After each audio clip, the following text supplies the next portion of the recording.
Welcome to Airborne-Flight training. Coming up on this week's episode, Sierra Space to open astronaut training center. Forward-looking Piedmont-ALPA agreement benefits flight crews. Registration now open for OSH22 Pilot Proficiency Center sessions. And I'm your host, Holland Lee. Let's get into today's stories. Sierra Space to open astronaut training center.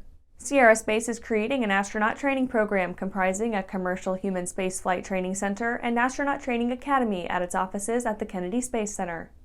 The program, which will be headed up by former NASA astronaut and Sierra Space President Janet Kavandi, will recruit, train, and prepare an astronaut corps requisite the commercialization of space. The center will train 3 categories of astronauts: professionals, analogous to NASA astronauts, who will operate the Orbital Reef Commercial Space Station currently being developed by Sierra Space in cooperation with Blue Origin, specialists who will be trained to perform research and other work on the aforementioned station, and experimental astronauts akin to space tourists. Sierra Space is currently establishing a medical advisory board to support the selection of candidates for astronaut training. In addition to its work on the Orbital Reef Space Station, Sierra Space is developing a crewed version of its Dream Chaser spaceplane, an autonomous vehicle under NASA contract to perform cargo resupply and return missions to the International Space Station. The craft, which can carry up to 12,000 pounds per mission, will make its first flight from NASA's Kennedy Space Center in 2023. And after the break, second Beechcraft Denali test aircraft flies. There's a difference between charting a steady course and pushing for the ceiling. And for nearly a century, Hartzell Propeller has been defining that difference. It's in our passion for engineering and research and our dedication to testing the limits of performance. We are built on honor. We are Hartzell Propeller. Well, hello, fellow pilot. I'm John King. And I'm Martha King. You know, we've all had our flying lives disrupted lately. Well, King Schools is here to help you stay up to date with courses that you can access on your desktop, iPad, or iPhone.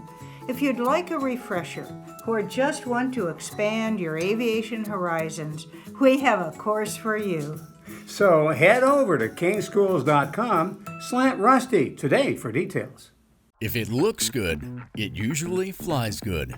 The Bristol series of aircraft is proof of that.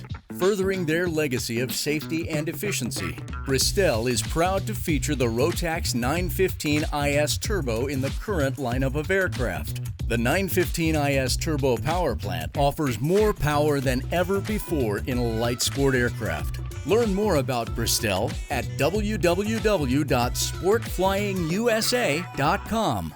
Welcome back. Now let's take a trip around the patch for some other interesting stories. Second Beechcraft Denali test aircraft flies. Textron Aviation has announced the successful first flight of its second Beechcraft Denali flight test aircraft. The second test aircraft joins the first prototype Denali, which has accumulated upward of 200 flight test hours since its first flight in November 2021. During its maiden flight, the second Denali, which approximates the aircraft's finalized form, remained aloft approximately 2 hours, during which it reached a maximum altitude of 15,500 feet and a maximum speed of 240 knots. Open letter chronicles pilot frustrations. In a move that underscores the challenges with which the airline industry and its pilots are faced, Delta's Pilots Union in an open letter has reached out to Delta customers for purpose of letting them know the airline pilots share their frustration about ongoing operational issues. Quote, "This is the first time in our history that we've published an open letter to customers," end quote, said Delta-ALPA Master Executive Council Chairman Captain Jason Ambrosi. 3,000 model aircraft commemorate BMFA Centennial. In a coordinated nationwide effort, member groups of the British Model Flying Association simultaneously launched a total of 3,109 model aircraft over England's green and pleasant land. The May 2022 event celebrated the British Model Flying Association's 100th year and represented the efforts and skills of an impressive 263 BMFA-affiliated clubs. Event organizers, in addition to commemorating the BMFA's centennial, sought to showcase and encourage participation in model aircraft building. In its time, BMFA has produced promotional materials and products to support events staged by over 800 affiliated clubs. Growing opposition to Republic bid to lower ATP minimums. The Flight School Association of North America has announced its opposition to a petition by Republic Airways for an exemption to congressionally mandated pilot training requirements. In its 10-page submission to the FAA, FSANA argues that the safety of the flying public is at stake if Republic is permitted to cut its pilot training hours by half as requested. Republic Airways recently petitioned the FAA to lower the minimum pilot training for its restricted airline transport pilot certificate program from 1,500 hours to 750. Well, that's it for today's trip around the patch. Let's get back to the rest of the news. Forward-looking Piedmont-ALPA agreement benefits flight crews. Piedmont Airlines Incorporated, the American regional airline and wholly owned subsidiary of the American Airlines Group, has reached an agreement with the Airline Pilots Association. The deal will see Piedmont pilots substantially exceed their regional peers in both pay and benefits. Voting members of ALPA's Master Executive Council unanimously agreed to accept the contract extension, which increases first-year captain pay from $78 per hour to $146 per hour, and first-year first officer pay from $51 per hour to $90 per hour. The increase comes outside of the contract amendable date and includes a contract extension from 2024 to 2029. Piedmont pilot wages will be 50 to 70% higher, 57% on average, than the next highest paid regional carrier. Including all bonuses, new Piedmont pilots may expect to earn 31% more than their nearest regional peers and 10% more than pilots at leading ultra-low-cost carriers over the first 5 years. Piedmont expects to hire more than 400 pilots in 2022, with emphasis on experienced captains who can train directly into the left seat. Additional contract modifications allow pilots from other airlines to credit their longevity toward increased pay at Piedmont. And after these messages, registration now open for OSH22 Pilot Proficiency Center sessions. At Diamond Aircraft, innovation is in our DNA. Whether you're taking to the skies for training or business travel, every aircraft in Diamond's lineup features innovative technology, an industry-leading safety record, superior performance and efficiency, and a comfortable flying experience. No other company has pioneered as many aviation firsts, achieved more milestones, or received the same amount of industry praise as Diamond. Discover why Diamond Aircraft is one of the most trusted manufacturers in aviation at diamondaircraft.com.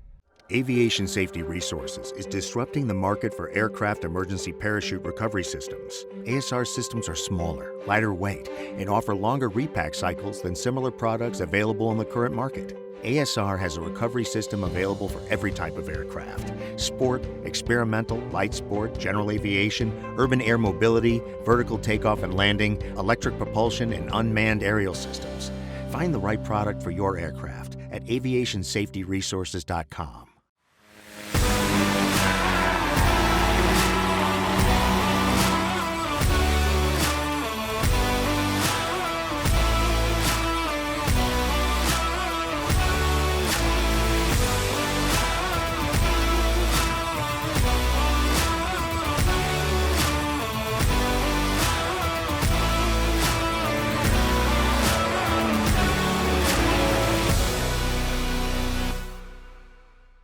Welcome back.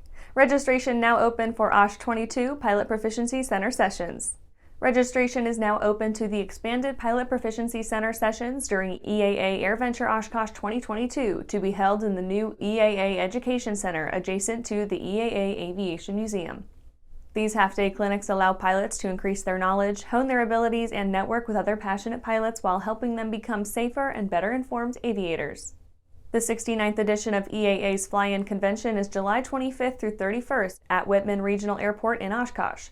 Registration for the Pilot Proficiency Center clinics is free with AirVenture admission, but attendance at each half-day session is limited, so early registration is encouraged.